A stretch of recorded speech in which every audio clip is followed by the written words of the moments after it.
Kami putra dan putri Indonesia. Mengaku bertumpah darah yang satu, tanah air Indonesia.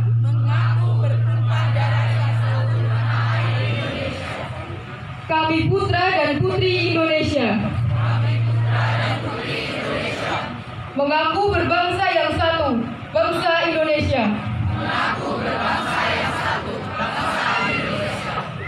Kami putra dan putri Indonesia. Menjunjung bahasa persatuan, bahasa Indonesia.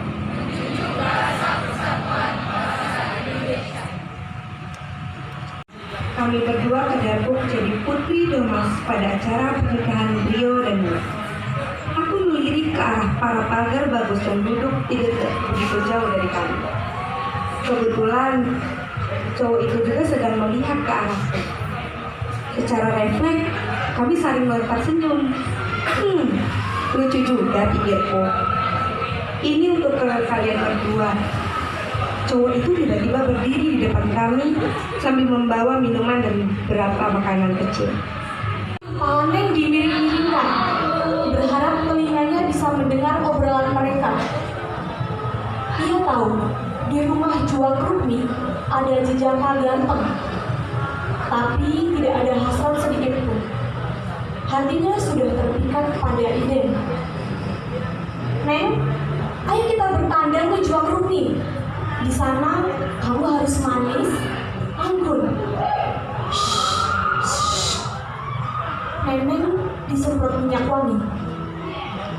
Ayo kan, nanti terlalu siang. Pasti jual sudah menunggu kita. Kinanti membuka mata pelan-pelan. Sama-sama dilihatnya wajah cemas Bapak, Ibu, dan Mbak Laras.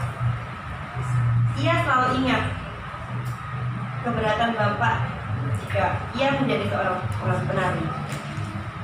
Tetapi lelaki itu tak pernah menjelaskan apa alasan keberatannya. Lalu kantuk yang sangat berat membawanya tidur kembali. Badannya terasa menggigil dan ia merasa berada di dunia mimpi dan alam nyata. Malam ini Kinanti melangkah anggun dan gagah dengan piringan-piring hati. Menangis dalam dekapanku. Bocah lelaki umur 4 tahun itu belum bisa mencerna kenyataan yang dialaminya. Dia terus memanggil Suratmi, ibunya sambil menangis. Ibu, ibu, ibu. Kakak meronta saat ku bawa menjauh pergi. Ikut Pak Lek dulu ya. Ibumu biar diobati dulu sama Pak Dokter, biar sembuh. Ujarku berusaha menenangkannya. Tak ada yang kebetulan di dunia ini. Pun begitu dengan langkah kakiku yang membawaku ke rumah Suratmi, perempuan yang pernah mengisi hatiku dan hari-hariku. Sesuatu yang kelam yang dialaminya telah membuatku jauh darinya.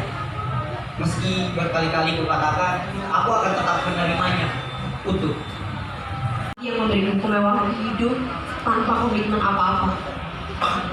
Pantaskah kau menyebutnya suami? Jika sudah begitu, malah lagi kan yang repot, bukan Martina, si perempuan yang selalu disebut-sebut papa ketika sadar dari komanya. Perempuan berpenampilan sosialita mengomel dengan berlinang air mata. Jantungku serasa berhenti berdetak mendengar namaku disebut. Kurapatkan di dada, juga kacamata hitam. Sudahlah Mama, Papa sedang koma. Kita doakan saja yang terbaik buat Papa. Ujar seorang gadis. Bagi Mama lebih baik Papa mati. Bisnisnya. Zain tidak boleh mati. Ia yang menyelamatkanku dari kehidupan dunia malam yang kejam. Betapa ingin aku menerobos masuk ke dalam ruang ICU, memeluknya, berbisik di telinganya bahwa aku sangat menyayanginya.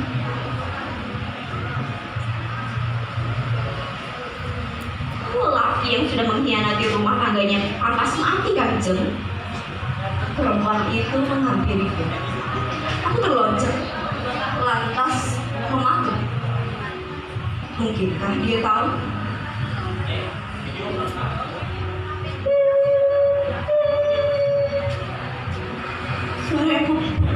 Suara yang paling kutakuti itu terdengar dari ICU. Papa! Papa! Anak gadis itu meraung histeris. Aku terkejut lemas di lantai. Hancur. Rasanya aku pun meraung, tapi tak berdaya. Martina, hapus kau Martina. Mana nomor handphone Martina? Biar ku telepon. Kekasihmu mati, perempuan murahan. Kulihat para petugas sibuk menenangkan perempuan itu. Sebagian bergegas menangani objek.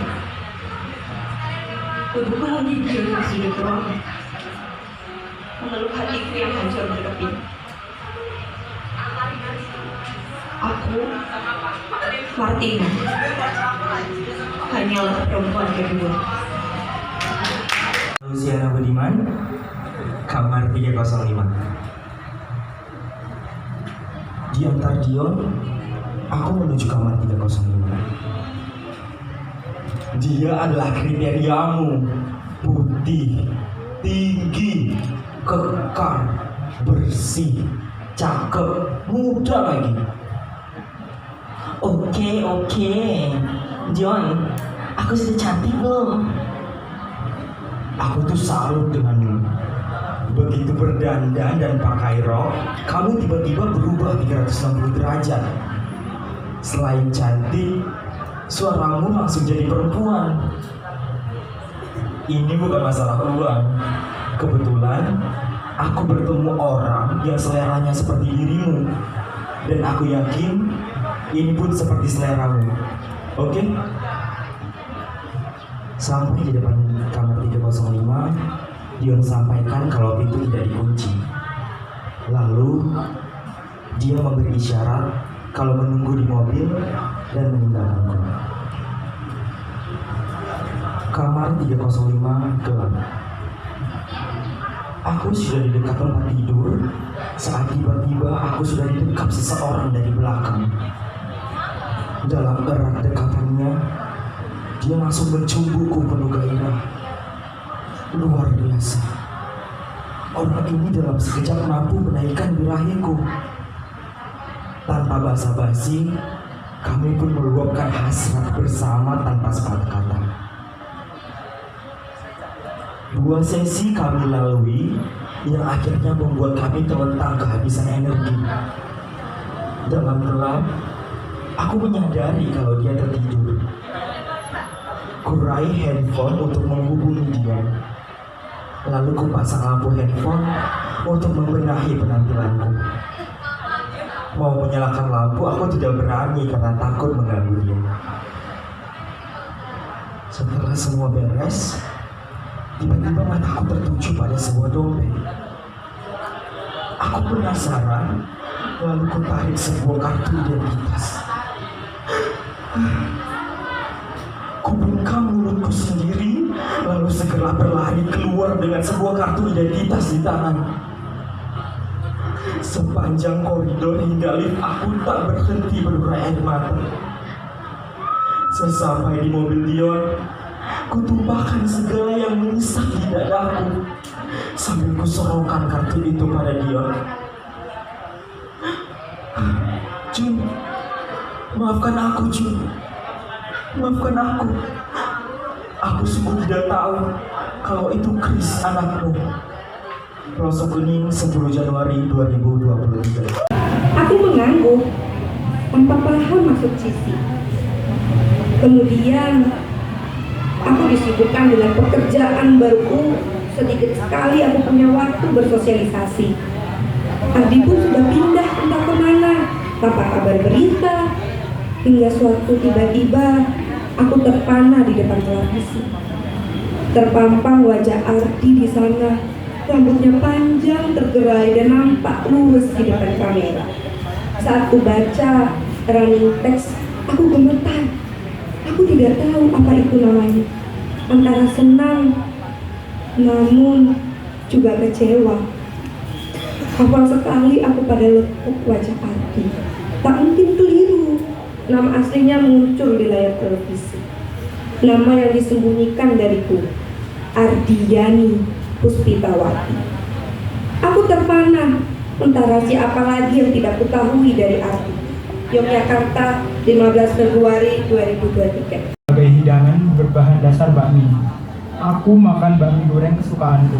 Saat bill dihitung di kasir, tak sampai 100.000 rupiah untuk berdua. Rasanya ini bakmi terenak di dunia. Persoalan muncul pada suatu hari, saat Ibu Rusti datang dari Bandung. Sebagai penghormatan, ku ajak beliau makan di warung Charles itu. Mas Dito, kalau makan cobalah cari yang lebih bersih. Kalau kalian sakit, kan biayanya lebih mahal. Harus keluar ongkos ke dokter dan obatnya. Tiba-tiba malam terasa sangat dingin. Suara angin terasa bergemuruh di kepalaku. Kami mendadak keluh. Kulihat mata Rusti berkaca-kaca. Kami baru memulai hidup bersama. Berbahagia bisa sebulan sekali makan di luar. Ternyata kebahagiaan ini membahayakan kesehatan. Esok harinya, sesudah mertuaku pulang, kucurahkan isi hati paling dalam. Terus, menjak kamu makan keluar itu buat aku sudah perjuangan. Jika kamu memang tidak bisa makan makanan sekelas itu, aku akan bekerja lebih keras lagi. Seandainya aku harus mati gara-gara bekerja terlalu keras, agar uangku cukup untuk makan di Black Angus Menteng, anggaplah aku gugur dalam perjuangan. Aku sedih, wajahku sendu menahan air mata. Kudengar Rusti berbisik, "Mas, jangan sedih." Kulihat mukanya malah seperti menahan tawa. Bergegas ku ambil kunci motor. Rusti bertanya, "Kemana? Jangan tinggalkan aku." "Mbak Mi lagi." "Ikut. Ayo." Yogyakarta, 14 Februari 2023. Cintaku karena sang mantan, karya Delsiria Usmaini. Belek dedekku kok sak gila. Wah, cantik banget Bu. Sapa Bu Anik sewaktu bertemu anak di gereja. Benar-benar menglingi. Hari ini aku akan berbahasa Jawa dengan iringan gending. Kelompok kur akan menyanyikan lagu-lagu pujian Ekaristi. Jadi pakaiannya pun dengan adat Jawa. Walaupun misa baru dimulai jam 5 sore, tapi kami sudah mulai dari jam 3. Kami berlima sepakat mengundang perias, teman bidani. Daripada pergi ke salon sendiri-sendiri. Ketika giliranku tiba, dalah, selamat sore Bu. Batuk. Selamat sore. Jawabku tertajuk karena ternyata periasnya seorang laki-laki dan entah mengapa ada rasa berdebar di hatiku. Ibu tinggal di mana? Katopat. Sebelah rumah itu, Mas. Saya adik iparnya Ibu Dani. Oh, berarti Bu Paul ya? Tanya perias itu lagi. Katopat. Iya. Mendengar suara, tiba-tiba aku merasa tak asing. Suara menggantikanku pada mantanku yang juga dapat merias. Jangan katopat. Sebentar Mas, kok aku nggak asing ya sama Mas Moko? Iya kan? Masih Mas Moko kan? Bela galak. Iya. Ibu siapa? Aduh, Tebet. Aku Hana, Mas. Jawabku dengan malu.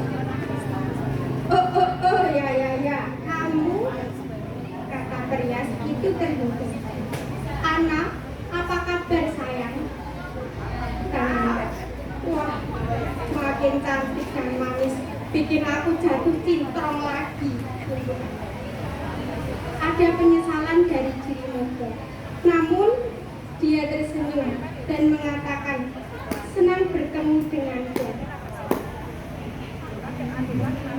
Bela galak, aku gagalin kamu secantik mungkin.